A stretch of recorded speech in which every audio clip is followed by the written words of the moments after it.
Mais monsieur, entre nous, Félix partout il est passé, il était hué. On dit Moïbe, Mbongo et Ram. Comment la même population qui est huée quand de Félix va retourner encore, par exemple, chez moi, à Lissala, où on demandait, il n'y a même pas une toilette. Comment la même population qui demandait, qui dit à Félix, va encore aller voter massivement Félix Tshisekedi. On vous dit ici qu'il y avait des machines qui étaient. Mais si Félix était fort, mais pourquoi il n'a pas voulu un processus crédible? L'Union européenne est venue ici, on a chassé. L'Union africaine, il a refusé tout le monde. Il organise ses propres élections à lui. Et comment vous dites qu'il a été élu?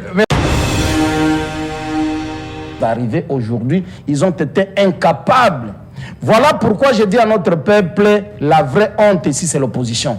La même opposition qui ne s'était pas mis d'accord hier pour avoir un candidat commun, c'est la même opposition après avoir échoué lamentablement, après avoir été vomi par la population, elle se retrouve ensemble avec le porte-parole maintenant, Martin Fayoulou, qui n'est même pas classé en ordre d'arrivée comme le premier perdant, pour dire que voilà, nous allons activer l'article 64.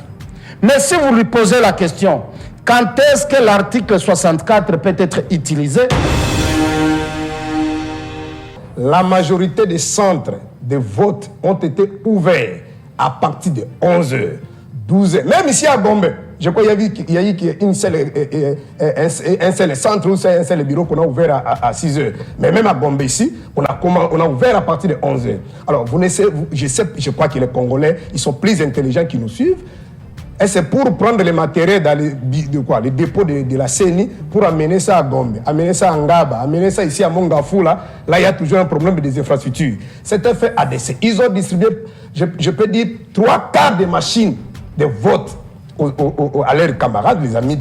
Avez-vous de preuves? C'est ça aussi des problèmes. Mais vous-même, vous venez d'évoquer, si vous voulez. Non, moi, c'est si vous voulez, dans mon téléphone ici, j'ai plus de 100 images. C'est-à-dire qu'on vote à la maison. J'ai même une image ici dans mon téléphone. Il y a un papa qui a voté, après il est fatigué. Le petit là qui l'aidait, pardon, a voté. Il dit donc, machine, il y a maman, il peut voter, ça passe. Donc j'ai ça dans mon téléphone ici. Donc les gens ont fait ça à dessein. Et dans d'autres bureaux, les machines arrivaient à 15h. Quand la machine arrive, peut-être dans 5 bureaux, il n'y a qu'une machine ou 2 machines qui arrivent. Et quand on ouvre la machine, il n'y a que 10%. C'est-à-dire on a des charges. On a commencé déjà à voter le matin, c'est-à-dire avant même le jour de vote, on a voté, ils sont fatigués. Il dit bon, amenez. D'après vous, c'est ce qui justifie l'écart de Tshisekedi. Il n'y a pas d'écart, il ne faut pas parler de l'écart. Parce que si nous ne sommes pas dans une jungle, ce qu'ils ont fait là, ça s'appelle la jungle. Je parle de la durée que doit prendre le processus de vote. Le président Kadima avait déjà répondu à ça. Et je crois, si vous allez plus loin, le vice-président de la CENI, Manara, aussitôt les élections ont été lancées, il avait répondu à la question. Et il vous a bien dit que même en 2011, parce que nous ne venons pas du ciel. Qu'est-ce dit la loi, CG? Vous êtes aussi juriste, heureusement. Je pense que nous devons être respectueux, non seulement de textes, mais de l'esprit aussi des textes. Lorsque vous limitez, que voulez-vous dire par rapport à l'esprit des textes? Lorsque vous limitez à des considérations écrites du texte, sans avoir imprégné l'esprit du texte, je crois que vous agirez toujours dans la fausseté. Ici, il est question de la durée du processus de vote. Et la durée est de 11 heures. Il s'est fait qu'il y a eu des soucis techniques reconnus par tout le monde, et la CENI ne s'est pas exemptée de cette reconnaissance qu'il y avait des petits soucis d'ordre technique. Mais je vous dis ici, au-delà de ces soucis-là, même si on disait que l'élection pouvait prendre 1 mois, l'élection pouvait prendre 2 heures ou 3 heures, vous croyez qu'avec cet écart écrasant de quelqu'un qui a été voté par les Congolais, ça allait avoir de l'incidence sur sa position étant le premier élu des Congolais? Même si on prenait la sommation de toutes les voix de l'opposition, on donnait ça au premier perdant, il ne va même pas s'approcher de Félix Tshisekedi. Déjà, on revient. Il ne va pas s'approcher. C'est scrutin. Qui remet, est-ce que vous avez déjà vu? L'opposition. Vous avez déjà. Non, l'opposition ici, c'est seulement Fayoulou. L'opposition n'est pas Mouzito qui a été le premier à féliciter d'ailleurs l'élection du président de la République. Constant Moutamba, Mukwege. Donc, la majorité de l'opposition a reconnu l'échec. sauf ceux qui sont restés dans leur rêve mental d'être président élu, et ça ne surprend aucun Congolais sérieux.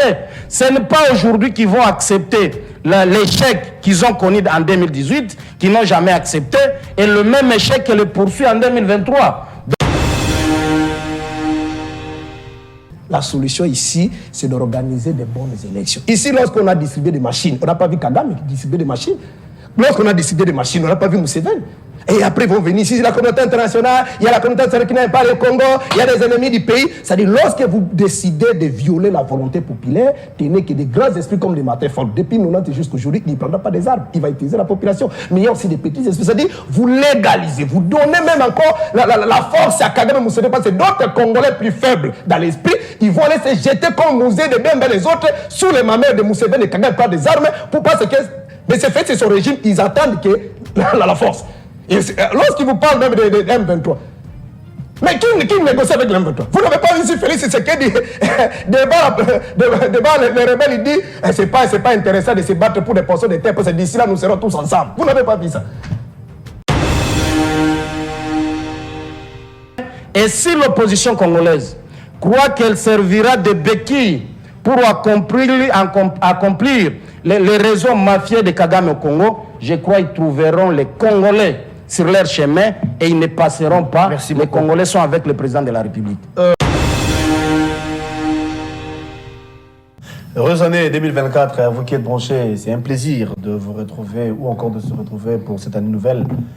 Eh bien, comme vous savez, dans cette émission, nous avons l'habitude de vous parler de tout ce qui se passe au pays à nos jours. Jusqu'ici, l'actualité est dominée sur les élections ou encore les processus électoraux. Le scrutin du 20 décembre dernier continue à faire couler encre et salive. Déjà, les camps Union Sacrée aux Anges, parce qu'après la publication provisoire de la CENI, où Félix Tshisekedi est publicité ou encore publié comme numéro 1, je veux dire président de la République avec 73%. Du côté de l'opposition, ils se sont remis ensemble. Martin Fayulu, Delis Mukwege, Moïse Katumbi ont dit niet. Ils disent que les élections étaient truquées et qu'il y avait beaucoup de irrégularités, d'où il y a lieu d'annuler le scrutin au point d'échanger l'équipe CENI pour recommencer les élections. Par contre, Adolphe Mouzitou, lui, reconnaît son échec, tout en félicitant la victoire de Félix Tshisekedi. Qu'adviendra-t-il? L'opposition projette les actions de grande envergure dans les jours à venir pour activer l'article 64, pour dire non aux élections, aux résultats bien sûr, tout en vous rassurant, tout en vous disant que ces derniers n'iront jamais aller saisir la Cour constitutionnelle pour gain de cause. Du moins, nous allons vous en dire plus. Sur ce plateau, nous avons le plaisir et l'honneur de recevoir deux invités de tendances différentes. Donc la majorité au pouvoir, représentée par le secrétaire Jean-Louis Massimango, qui est le secrétaire de ces partis politiques qu'on appelle PASA, ces partis politiques œuvrant au sein de l'Union Sacrée. De l'autre côté, c'est plutôt les pasteurs, un haut cadre au sein de l'ECD, les pasteurs Serge Taboko, et avec nous sur ces plateaux. Comprenez que nous avons les camps Tshisekedi, nous avons les camps de l'opposition, précisément Martin Fayulu, et ensemble, les bâtons rompus, nous allons vous donner des éclairages par rapport aux questions évoquées.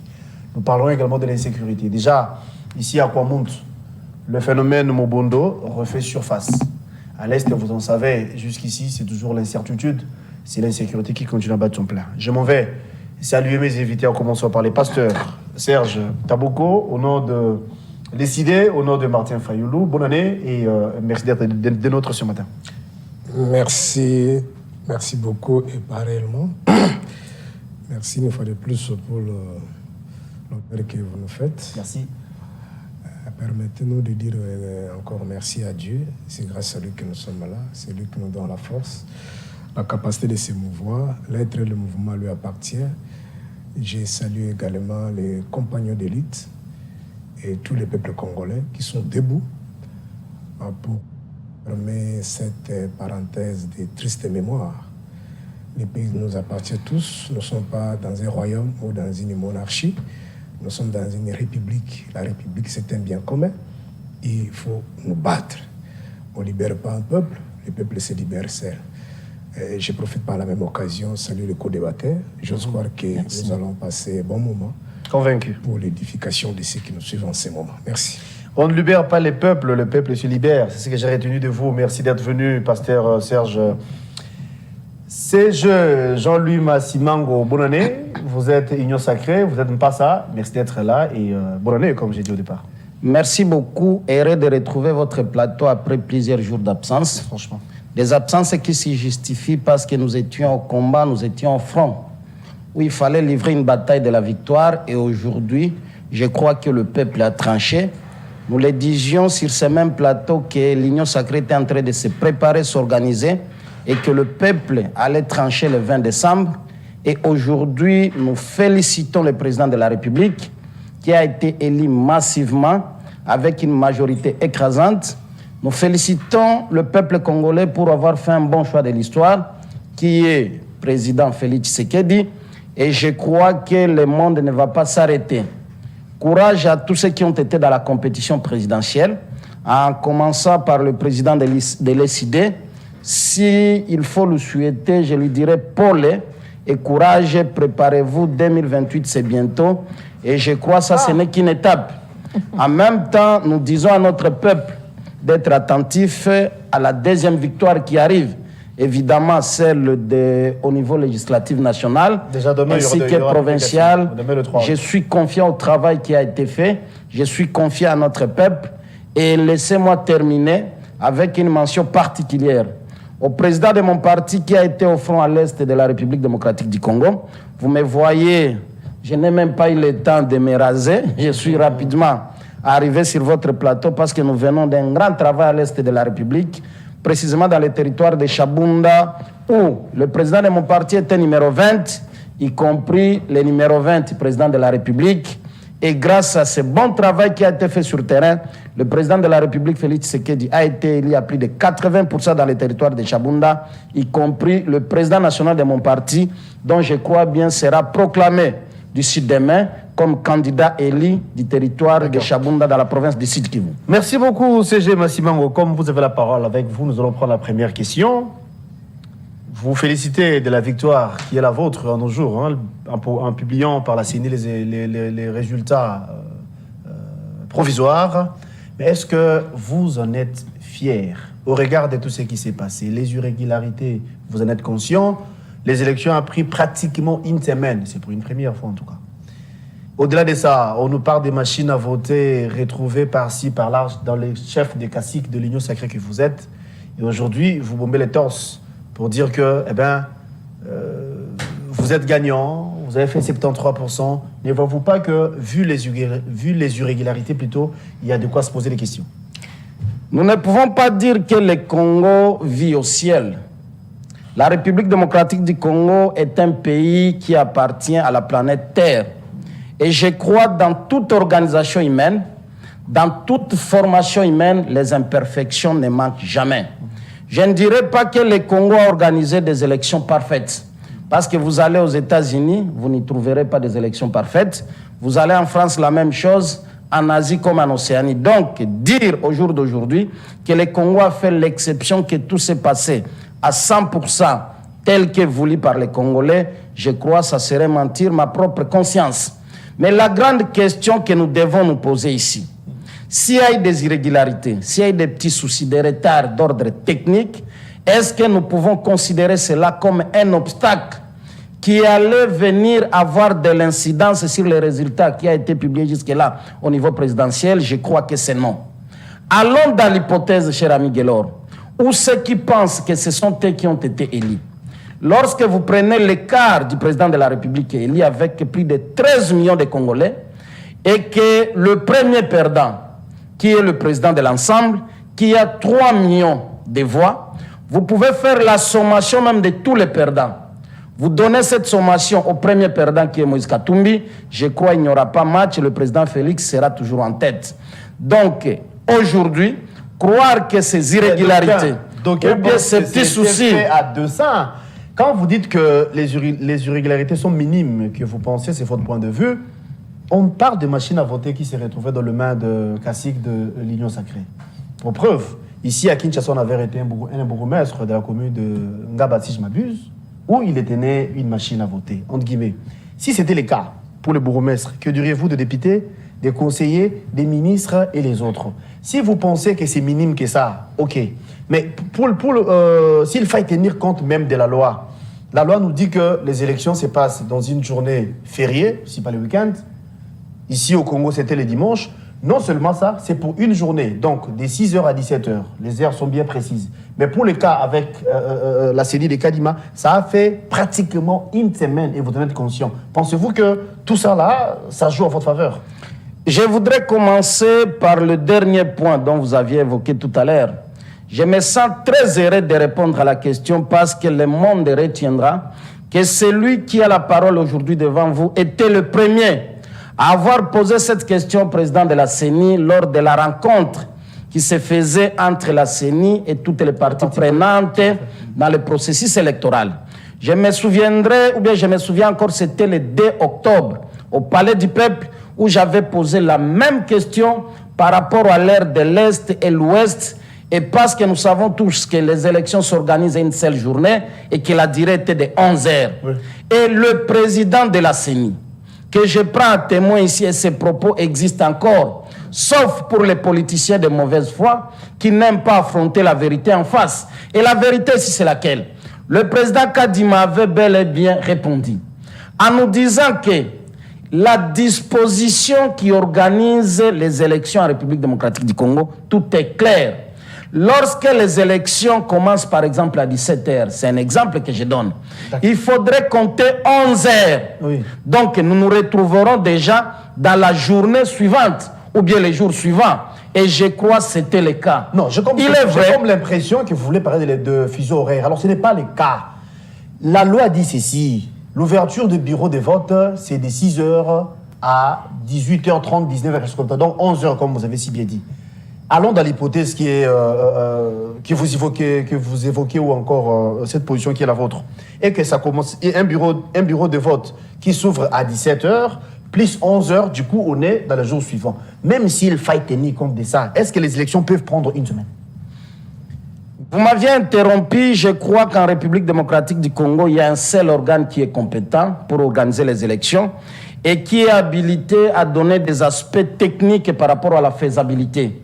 Je suis en train de vous donner la réponse qui m'avait été donnée par le président Kadima, parce que moi-même aussi j'étais soucié de la même façon que vous, mais lorsque la réponse provient d'un technicien, il avait promis je crois qu'il faudrait en tenir compte, parce que j'en avais parlé. Je ne parle pas de fuseau horaire comme vous l'aviez évoqué, je parle de la durée que doit prendre le processus de vote. Le président Kadima avait déjà répondu à ça.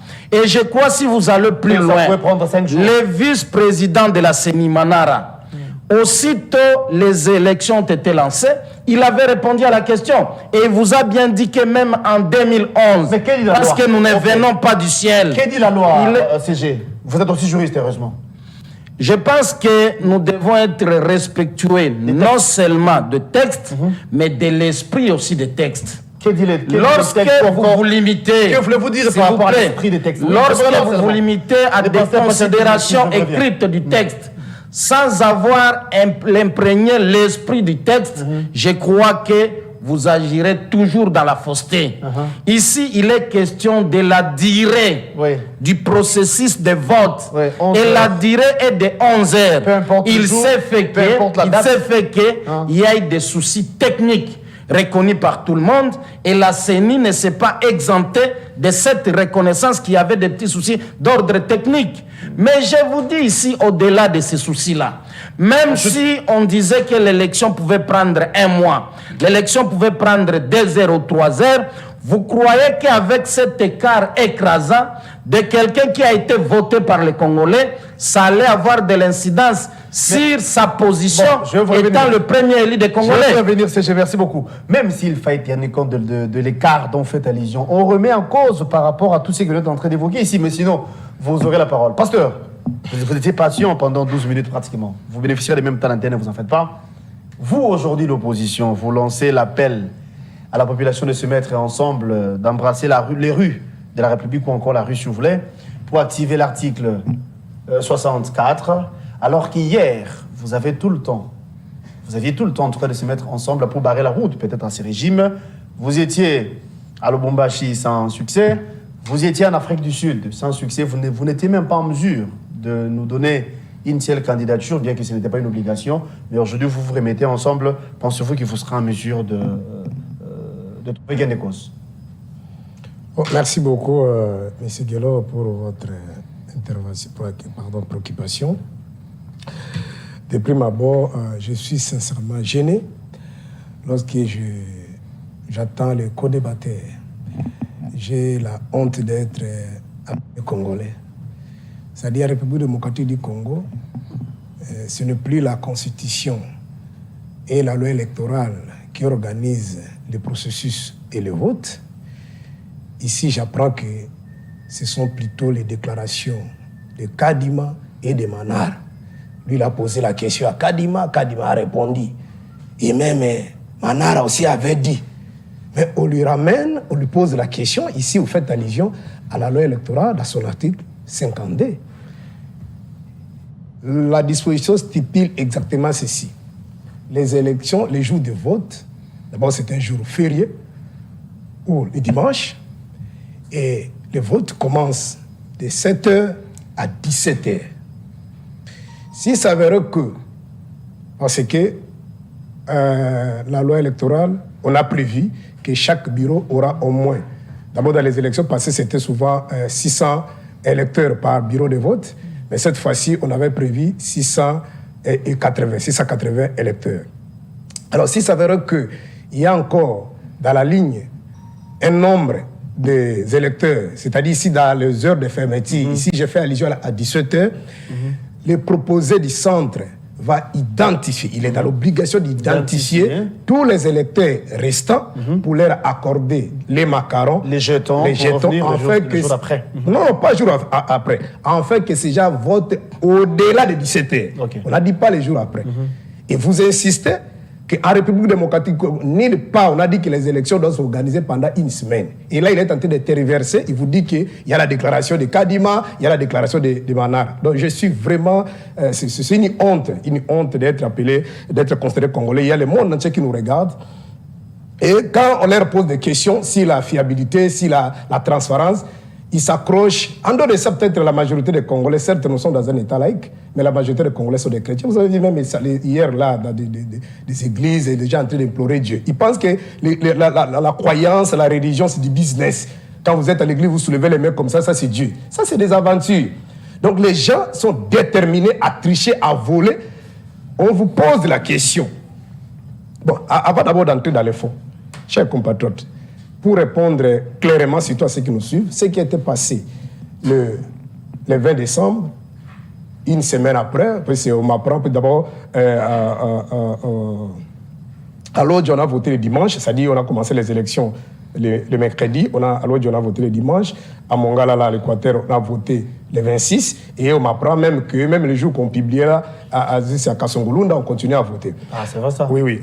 Ça, nous ne sommes pas encore. Oui. Donc, sauf qu'on nous avait dit le 27. Nous rappelons aux Congolais qui nous suivent que ce qui a été passé le 20 décembre, ça ne s'appelle pas élection. C'est juste un colloque, un truc qu'il a organisé par les gens de l'Union, entre guillemets, l'Union secrète, qui pensent concevoir le pouvoir. Honte à eux, parce qu'il vient de vous dire ici que c'est une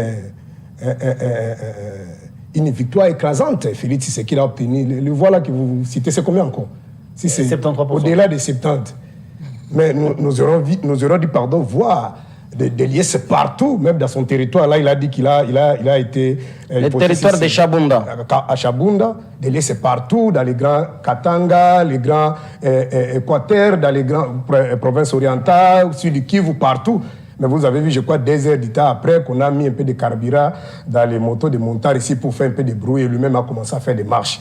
C'est pour dire que le peuple n'est pas concerné dans cette aventure-là et nous, les Congolais sérieux, crédibles, qui aiment leur pays, ne sont pas considérés dans cette histoire. Pourquoi?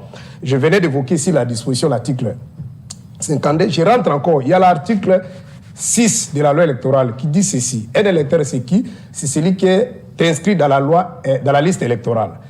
Il doit avoir une carte lisible, c'est-à-dire la photo, les écrits.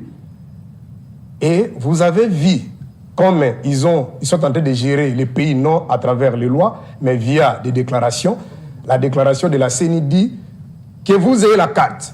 la carte visible ou pas, que vous perdez la carte, venez voter. C'est-à-dire ça pose un problème de la base de données.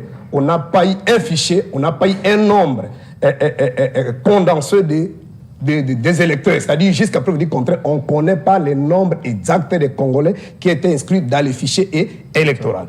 Deuxièmement, ils ont fait ça à ADC. Voilà leur argument faible. Il dit, le Congo, c'est un grand pays, il y a un problème des infrastructures, mais vous serez d'accord avec moi, la majorité des centres de vote ont été ouverts à partir de 11h, 12h, même ici à Gombe. Je crois qu'il y a eu un seul centre ou un seul bureau qu'on a ouvert à 6h. Mais même à Gombe ici, on a ouvert à partir de 11h. Alors, je crois que les Congolais, ils sont plus intelligents qui nous suivent.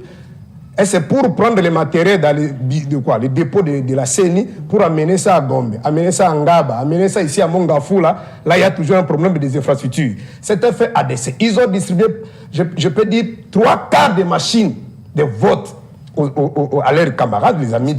Avez-vous de preuves? C'est ça aussi des problèmes. Mais vous-même, vous venez d'évoquer, si vous voulez. Non, moi, c'est si vous voulez, dans mon téléphone ici, j'ai plus de 100 images. C'est-à-dire qu'on vote à la maison. J'ai même une image ici dans mon téléphone. Il y a un papa qui a voté, après il est fatigué. Le petit là qui l'aidait, à voter, il dit donc, machine, il y a maman, il peut encore voter, ça lui passe. Donc j'ai ça dans mon téléphone ici. Donc les gens ont fait ça à dessein. Et dans d'autres bureaux, les machines arrivaient à 15h. Quand la machine arrive, peut-être dans 5 bureaux, il n'y a qu'une machine ou 2 machines qui arrivent. Et quand on ouvre la machine, il n'y a que 10%.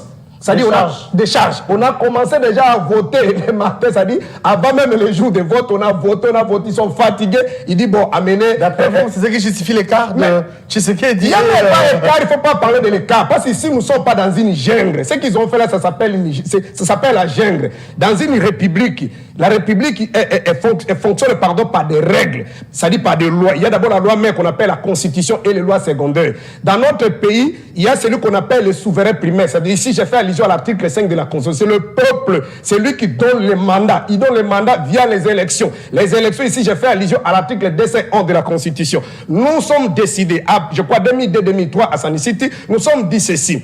Pour ne pas retourner dans ce qui est arrivé avant Sani City, c'est-à-dire où le pays était bacanisé, pour gérer au Congo, il faut avoir le cutus de la volonté, c'est-à-dire de la population. Il faut passer par les élections. À l'époque, là, lui, il était en quoi? Avec Kabila, nous, la population, ou soit ceux qui étaient aux assises en Afrique ici, n'ont pas voulu laisser cette tâche au ministère de l'Intérieur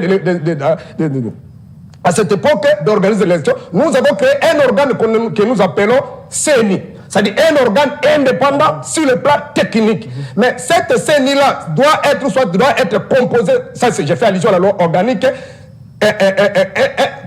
un bureau consensuel, c'est-à-dire représenté par toutes les partis politiques. Ici, j'ai fait allusion à la majorité, l'opposition et la société civile. Vous avez vu comment le bureau a été composé. Mais c'est fait, ce qu'il a fait. À dessein, il a récupéré notre camarade, le fameux Kadima, un membre de l'IDPS, c'est connu de tout le monde. J'ai salué notre Albert Moneka qui nous a révélé que c'était un membre de l'IDPS. Le secrétaire exécutif aujourd'hui est géré par un autre membre de l'IDPS qu'on appelle M. Toto. Il a travaillé, vous serez d'accord avec moi, il a travaillé avec M. Martin Fayulu lorsqu'ils sont allés auditer la CENI en 2018 de Kadima. Il était là parce qu'à l'époque, Martin Fayulu travaillait avec Papa Etienne Tshisekedi. Donc, une CENI, un bureau composé par les gens du pouvoir, vous avez dit, je crois, il y a même un audio qui est fuité où M. Mbata est tenté de dire comment ils vont distribuer le pouvoir, comment il avait empêché même Bat de ne pas avoir un poste. C'est ça l'union. C'est pourquoi on a honte. J'ai honte d'être appelé Congolais. Donc, les Congolais qui nous suivent n'appelaient pas ça élection. Donc, ils sont en train de masturber leur conscience. Si réellement c'était des élections, vous aurez dit avoir les liens, c'est partout. Donc, nous ne comptons pas avec ce qui se passe là. Je crois que vous avez dit dans votre propos ici introductif que nous allons articuler. C'est une disposition constitutionnelle. C'est ce que vous comptez faire. Oui, parce que nous sommes des pacifiques. Alors que... Permettez-moi de terminer. Il a pris beaucoup de temps. Non, vous avez encore une minute, je sais.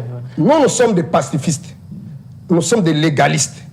Nous, on ne va pas faire comme les amis qui ont fait des... Justement, des du fait que Kabila. vous êtes légaliste, pourquoi ne pas aller saisir la Cour constitutionnelle? Non, quelle Cour constitutionnelle? Vous savez comment cette Cour a été mise en place de manière illégale. Ce sont des amis de M. Félix Tshisekedi. Permettez-moi de dire quelque chose par rapport à votre question. Je crois que vous-même, vous avez épinglé ça.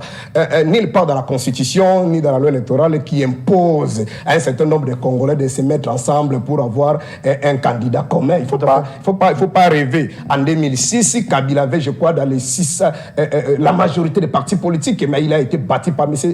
Jean-Pierre Bemba. En 2011, il a récupéré plus de 600 partis politiques. Il a été, je crois, Katumbi nous a rappelé les premiers les défauts Pernati. Donc, il a été battu. En 2018, Chadar avait récupéré même le grand professeur Eli Kambokolo, même les grands cadres de presse. Mais Félix est sorti, je crois, 3e position. Donc, le peuple congolais souffre de ce qu'on appelle l'identité collective. Le peuple congolais s'accroche derrière la personne qui se bat pour son souci, qui se bat pour son changement, qui se bat pour son bien-être. C'est pourquoi en 2006, à l'époque, là, on a dit qu'entre Kabila et Jean-Pierre Bemba, les choix étaient clairs. La majorité des Congolais, bien sûr, que Jean-Pierre Bemba avait pris des armes, mais nous sommes la population, la majorité, je dis que nous sommes en démocratie, on doit dire des choses vraies. Même en 2006, il y avait quand même d'autres Congolais qui avaient voté pour Kabila. Mais la majorité avait placé l'air dévolu à Jean-Pierre Bemba en 2011. Mais aujourd'hui, ça s'appelle Martin Fayulu. C'était non, mais prédire tout ce qu'il est en train de dire. Il est à la 3e position, c'est plutôt qu'à tout le monde. Faciliter aux Congolais de nous suivre.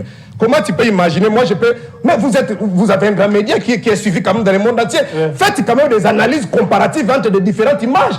Par exemple, l'image de Kisangani, là où Fayulu est décédé, Kisangani, les images La popularité n'est pas forcément l'électorat. Mais monsieur, entre nous, Félix partout est passé, il était hué. On dit Moïde, Mbongo et Ram. Comment la même population qui est huée quand de Félix va retourner encore, par exemple, chez moi, à Alisala, où on demandait, il n'y a même pas une toilette. Comment la même population qui demandait, qui dit à Félix, va encore aller voter massivement Félix Tshisekedi. On vous dit ici qu'il y avait des machines qui étaient... Mais si Félix était fort, mais pourquoi il n'a pas voulu un processus crédible? L'Union européenne est venue ici, on a chassé. L'Union africaine, il a refusé tout le monde. Il organise ses propres élections à lui. Et comment vous dites qu'il a été élu? Merci. Et tu peux imaginer, d'abord même les résultats, pour pas l'état de suivre ces bêtises-là. Les résultats qu'ils ont publiés là, j'ai même des données sur comment envoyer.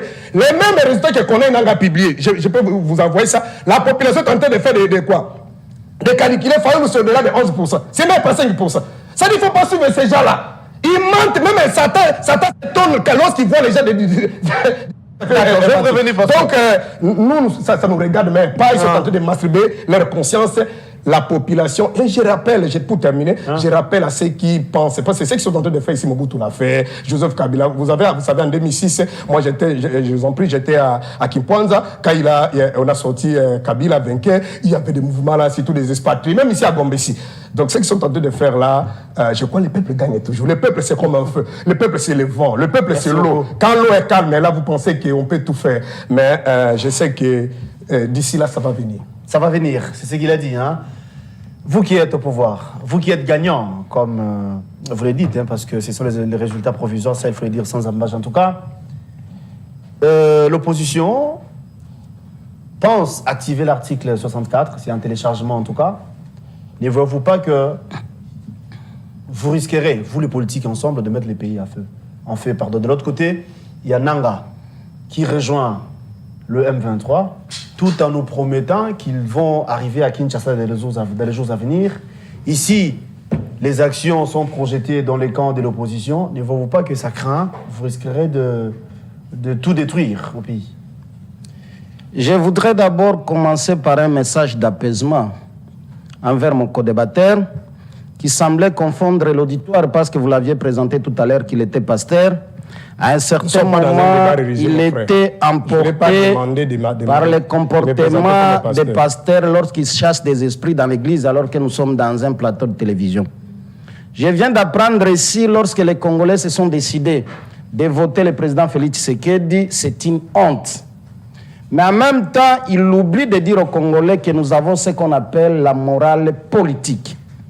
Et la morale politique, ici, vous vous souviendrez, la force de Fayulu en 2018 était entre les mains de Katumbi, entre les mains de Jean-Pierre Bemba et entre les mains de Mouzito.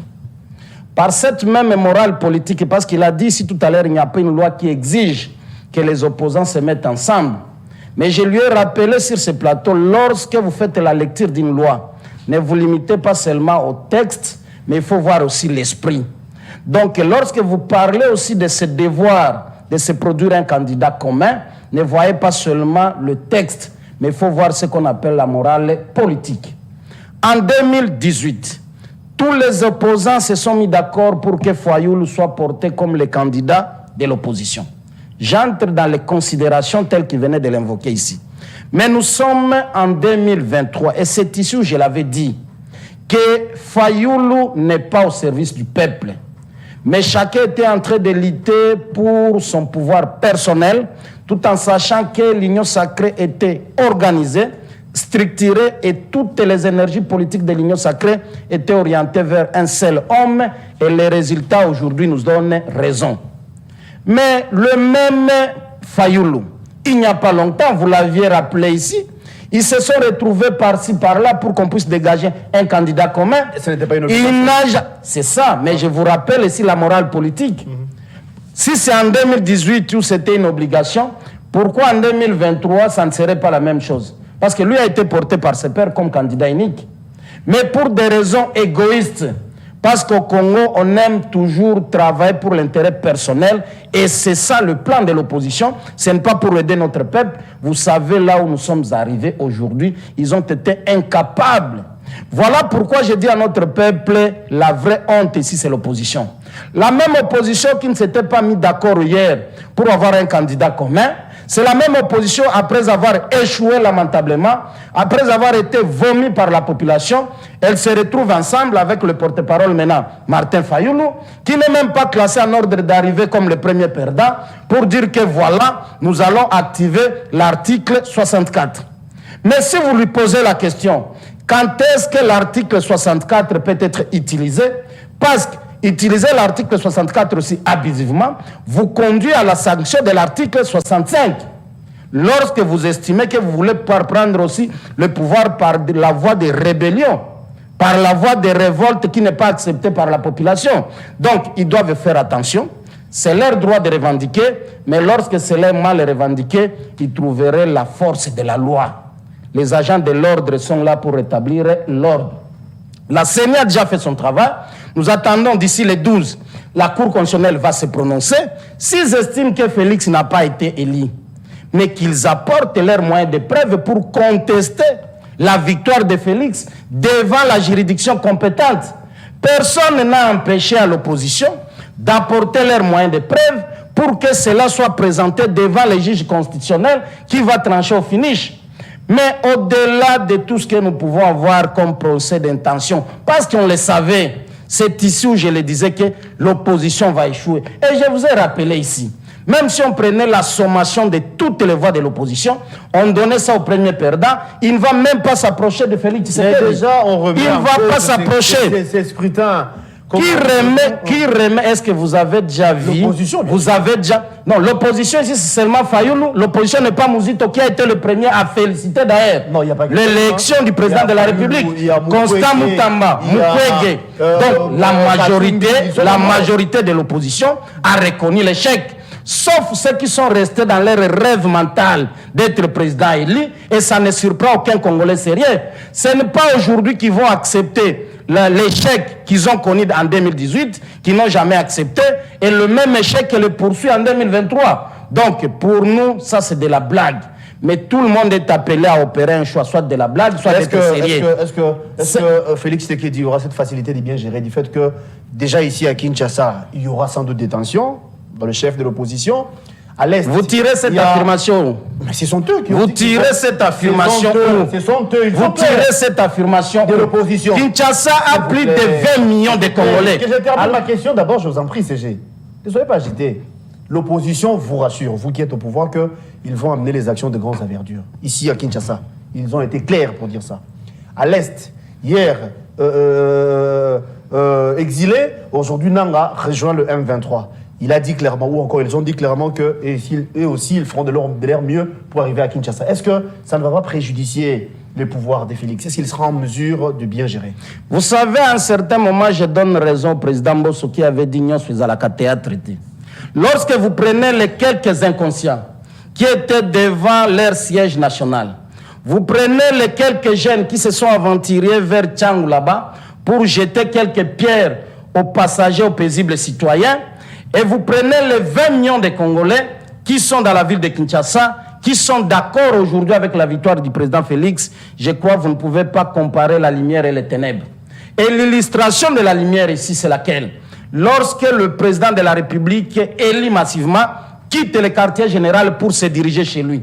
Je crois les images parlent de Kintambo pour monter chez lui. Vous allez comparer ces images-là avec l'aventure de ces conglomérats de certains opposants qui sont aujourd'hui d'ailleurs minorités telles que vous les citez ici, composés à la tête par Martin Fayoulou, avec des déclarations pour dire que Kadima a franchi les Rubicon. Les vrais Rubicon ici étaient de battre campagne. Lorsque vous comptabilisez les provinces, vous comptabilisez les chefs-lieux du territoire et visité par Fayoulou lors des échéances, lors de la campagne passée ici, vous trouverez qu'il n'était nul. Et le président Félix, avec tous ses alliés de l'Union sacrée, qui étaient au front, moi je vous dis, je viens de Chabunda.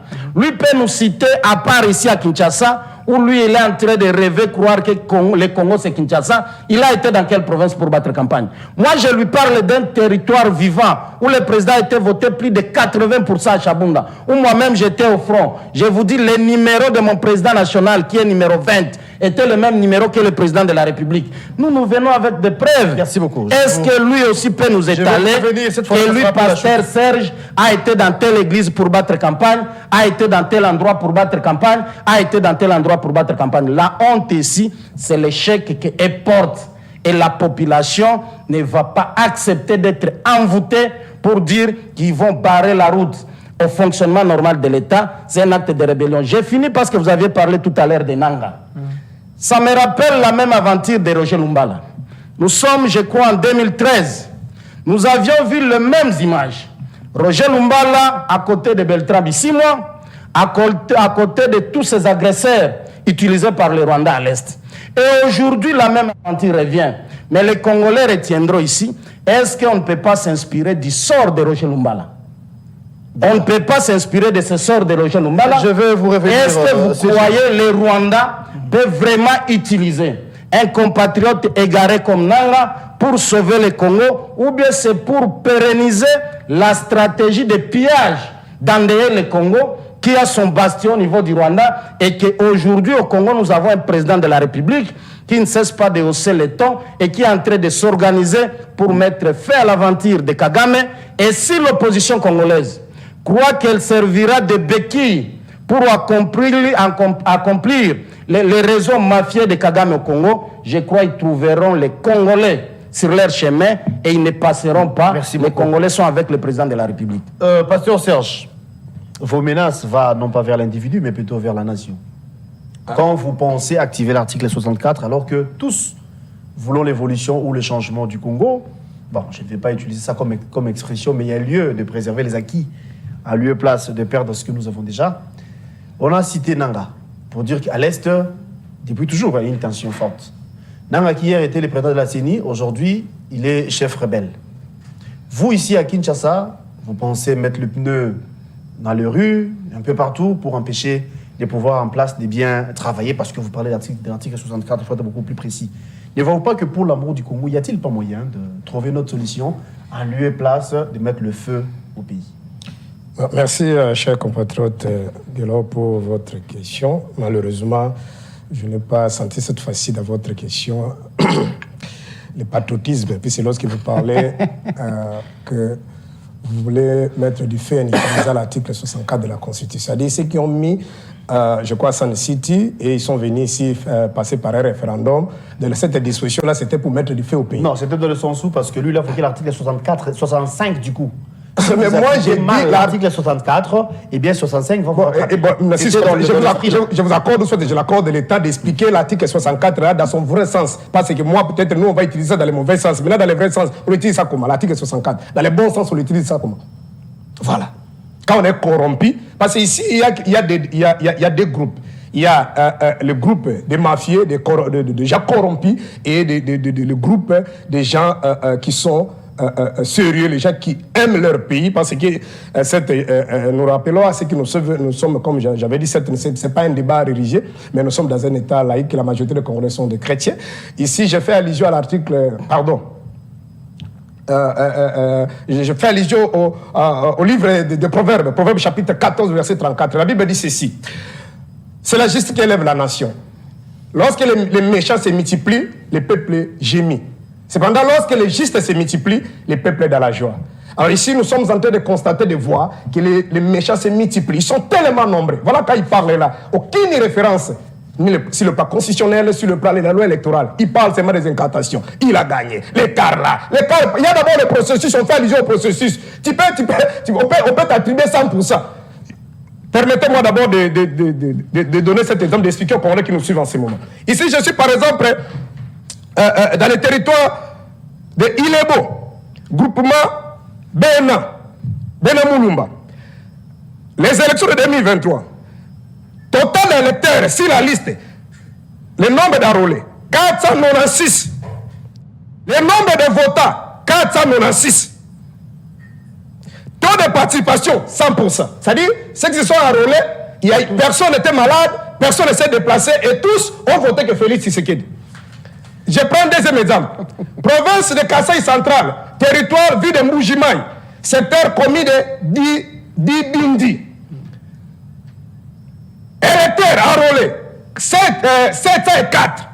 Électeurs votés, 742. Ah. Je cite, je donne des précisions. Dibindi. Nombre d'électeurs enrôlés, 704. Nombre d'électeurs votants, 742.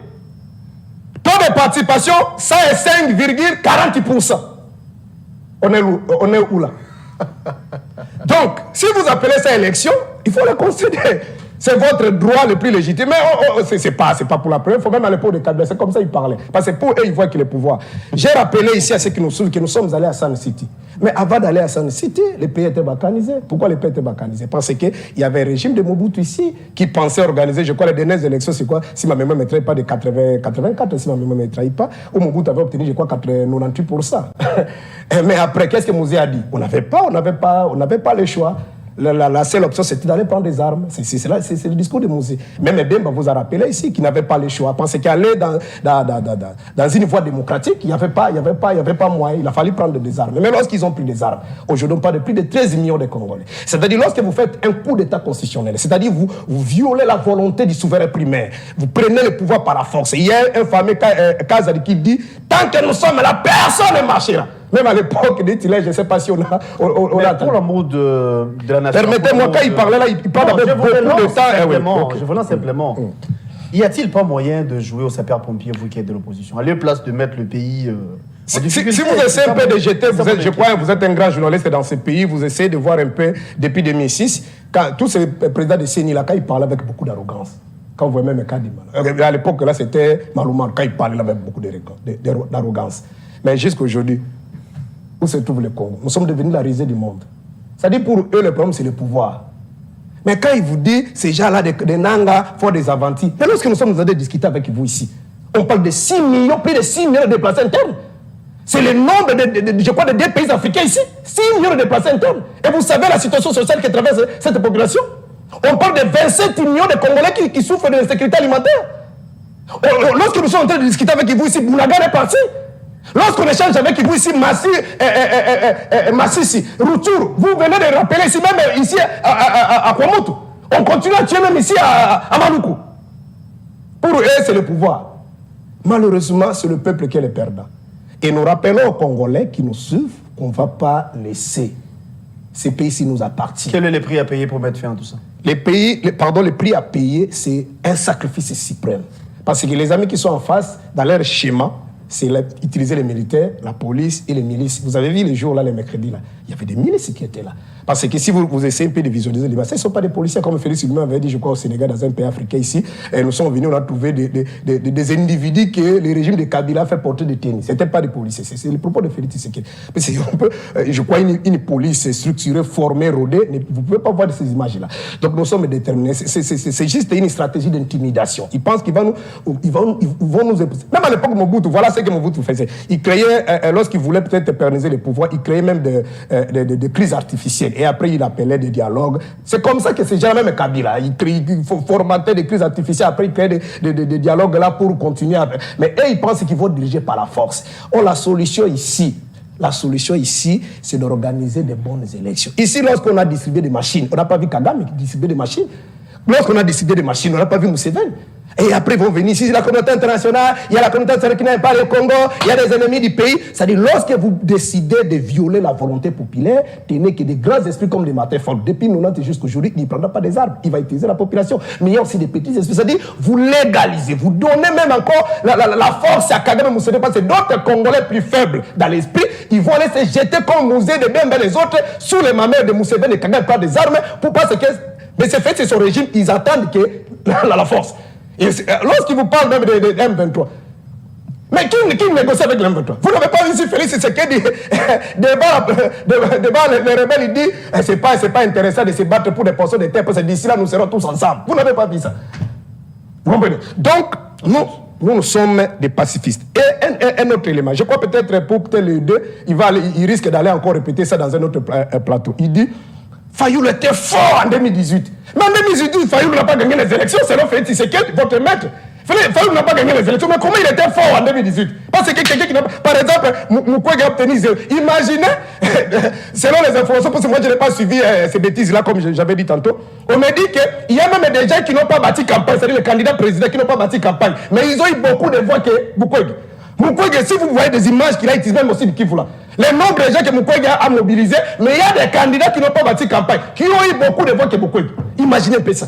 Mais pour vous dire que, si vous confirmez sur ce plateau que Fayulu était fort, vous insinuez indirectement que c'est Fayulu qui a gagné les élections. En 2018, Koni Inanga vous rappelle chaque jour qu'il n'y avait pas d'élection, c'était juste un arrangement. Il fut même les co-rédacteurs. Il fut les co-rédacteurs de l'accord. Et en 2023, ce que vous êtes en train de faire ici, ça ne s'appelle pas élection. C'est juste un truc organisé par les gens du pouvoir. Élection République démocratique du Congo. Je vous ai donné les dispositions constitutionnelles et la loi électorale. Ici, je fais parler, l'article 5, l'article 211. Je vous parle de la loi électorale, l'article 52, la loi électorale, l'article 6, l'article 60. Et l'article 61, vous ne donnez aucune disposition, vous dites seulement, c'est un truc. Et je rappelle encore, s'il a obtenu cette majorité écrasante comme vous prétendez dire, mais où est les liens populaires partout dans le Congo? À part quelques montards qui sont sortis des airs d'État après avec des montards victoire. Waouh. Merci, c'est une honte, monsieur. Merci, pasteur. Donc voilà. Les ténèbres ne régnera pas toujours. Il y a d'autres Congolais qui sont prêts à sacrifier leur vie, la tête haute comme des Rossi Mukendi. Vous cherchez l'argent. Mais il y a des Congolais qui souffrent quand je vois par exemple les images dans des cas de réfugiés chez Guélon. Et un enfant de... C'est-à-dire ils n'ont pas papa, ils n'ont pas maman, qui sont peut-être décédés, qui sont morts. Mais ces gens ici, ça les dérange. Je vous reviens. Nous sommes arrivés à la fin de cette émission. Il nous reste 4 minutes pour se dire au revoir. 2 minutes à chacun en guise de conclusion. C'est avec vous que nous allons boucler, pasteur. CG, 2 minutes, pas plus en tout cas. Et surtout pas d'interférence. Hein? Quand il va prendre parole, vous respectez ces 2 minutes, il fera autant pour vous. En guise de conclusion, vous avez la parole. 2 minutes et c'est par là qu'on va se quitter.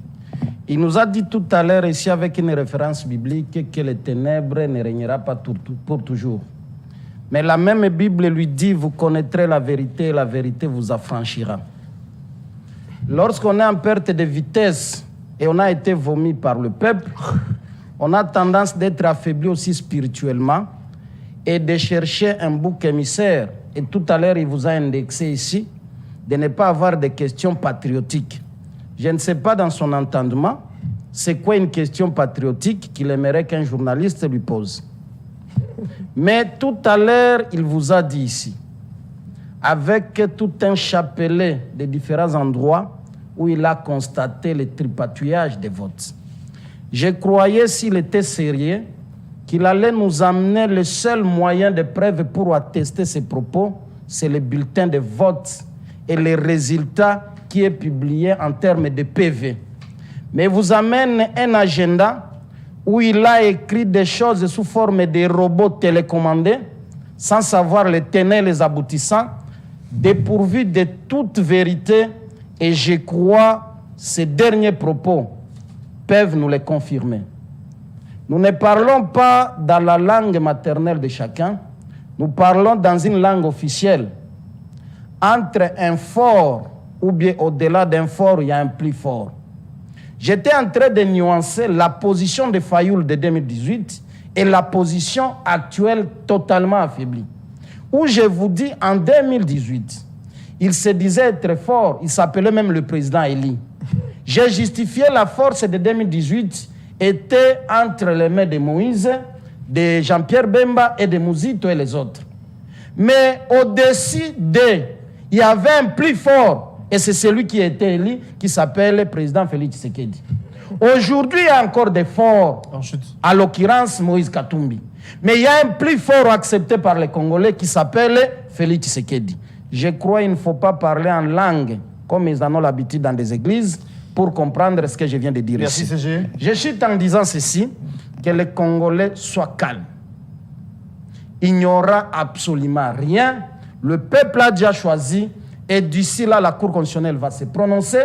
S'il y a quelqu'un qui estime qu'il a été lésé par les résultats, les voies de recours sont organisées en République démocratique du Congo. Et je crois le dire, je n'invoque pas la Bible, comme on l'a dit tout à l'heure ici.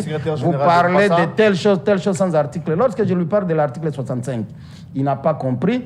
Il vous invoque autant d'articles. Mais lorsque vous prenez le contenu de ces articles-là, malheureusement, il n'y a plus de temps, vous trouverez que ce sont des choses qu'il a gobées sans savoir les sous-bassements et les contenus. Merci beaucoup. Tous les articles qu'il vous a cités là-bas, merci, comme une récitation de l'école maternelle, il ne connaît pas le contenu de ça. Merci d'être venu. Mais nous lui accordons. C'est ça aussi la démocratie. Merci d'avoir répondu à notre invitation. C'est ça aussi la démocratie. J'ai fini en disant, le peuple gagne toujours, il est vrai, le peuple a tranché, Félix y a gagné et nous attendons la deuxième victoire législative au niveau national et provincial. Et je crois qu'il n'est pas tard que les autres s'organisent, se préparent pour revenir compétir en 2028. Merci d'être venu. Je rappelle ici que vous êtes de Mpassa, le secrétaire général, vous êtes de l'Union sacrée, mais en 30 secondes, en tout cas, pas plus.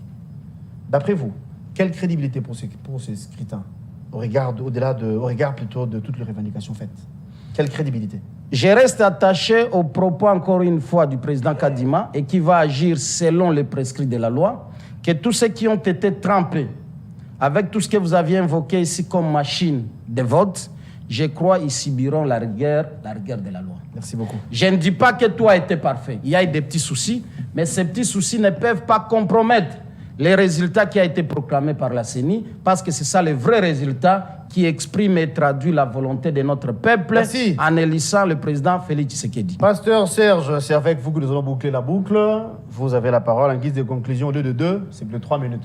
Vous avez la parole. Merci beaucoup. J'ai fait l'honneur au peuple, à ceux qui nous suivent en ce moment, de regarder cette image. Ça, c'est la vie de Kinshasa. Ni Chilombo, ni Katoum, personne n'a fait ça. Ça, c'est la vie de Kinshasa. La personne que vous dites qu'il est impopulaire. Voilà cette image-là, partout au Congo. Les images qu'il a fait, par exemple, à Kisangani, personne n'a fait comme lui. À part des images montées. Même Félix, quand il est arrivé à Kisangani, la population, il est là-bas, Mouyibé, Mbongo et tout ça. Ça, c'est les images de Kinshasa. Ça, c'est la vie de Kinshasa. Donc, il ne faut pas jouer avec Matef. Vous avez vu comment il est descendu à Kananga, comment il est descendu à Chikapa. Donc, ça donnait un rond. Donc, nous avions mobilisé. Et malheureusement, en face de nous, il y a l'axe du mal. Donc, nous disons aux Congolais qui nous suivent, ne tombez pas dans les jeux un peu de bas étage. Les élections, les jours de la campagne, c'est les jours où les candidats passent pour présenter des numéros. Fayou, lui, il a fait, pendant les 5 ans, il a fait des tournées dans toutes les provinces.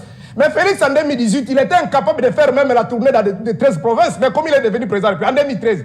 En 2011, papa, c'est ce qu'il n'a même pas fait au-delà de 15 provinces. Mais comment il a été élu? En 2018. En 2013, il faut bien. Non, tu n'as même pas parlé de 2013. Félix n'a jamais été candidat en 2013. Est-ce qu'il peut rectifier? Il peut corriger au moins. En 2013, Félix n'était pas candidat. Parlez de 2018. C'est lapsus. J'ai voulu dire tout simplement qu'en 2018, Félix n'a pas fait au-delà de 13 provinces. Mais il a été élu. En 2011, papa était ce qu'il n'a pas fait au-delà de 15 provinces.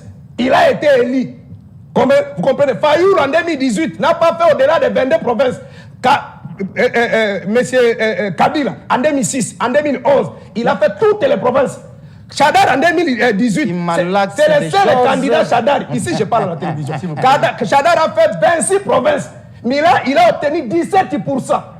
Comprenez? Ne pensez pas que quand vous sillonnez dans les provinces, là, la population est en train de vous huer là-bas, mouiller bien et tout ça. C'est comme ça que vous serez élu. Non, c'est pas ça. C'est pas ça, monsieur. Vous avez vu Mbosso même ici, dans sa province natale ici, d'origine, pardon, vous avez vu comment il était hué par la population. Donc, il ne faut pas jouer avec M. Martin Fayulu, c'est un homme. Une espèce rare, un produit consommable, il est un homme qui est encore dans le cœur des Congolais. Alors, ce qui est important, il y a encore un élément ici, il dit ceci.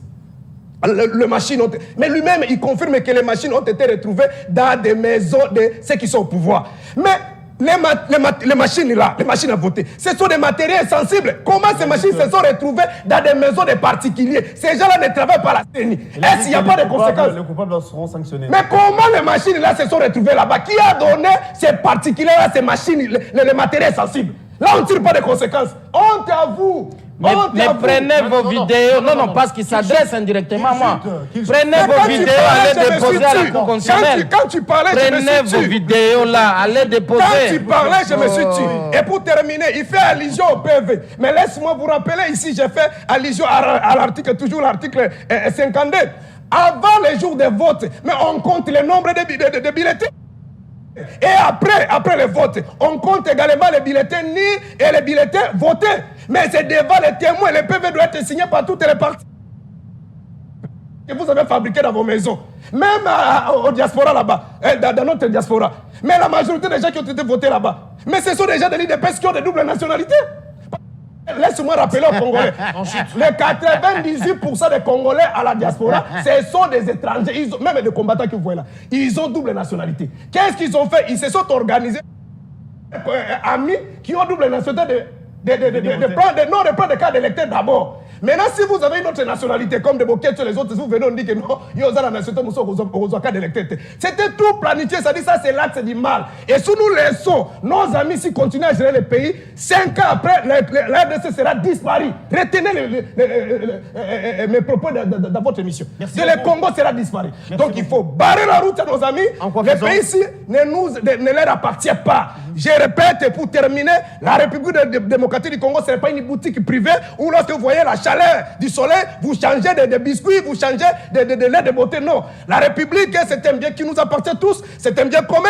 Ça se gère à travers la Constitution et les lois secondaires. Ici, je fais allusion à la loi électorale. Donc ces gens-là, ils ont saboté ça. Ils considèrent que... C'est depuis 2018 qu'ils criaient. Ils considèrent que la loi... Qu'est-ce qui a changé? Ils considèrent que la loi électorale, c'est peut-être... Voilà, il a même transpiré là. Merci beaucoup. Il a transpiré. Merci à vous. Merci d'être venu. Je rappelle que vous êtes décidé. Merci CG de passer à donc Union Sacrée. C'est la fin 2028. On va vous retrouver demain. Vous serez broyés par le avec peuple. le même plaisir pour un nouveau numéro. On joue pas avec la population. À 18h, les internautes, abonnez-vous à Express Télévision. Merci à la réalisation de Brandon. Merci à Blaise Dombé. Merci à l'assistance de Freddy Mwamba.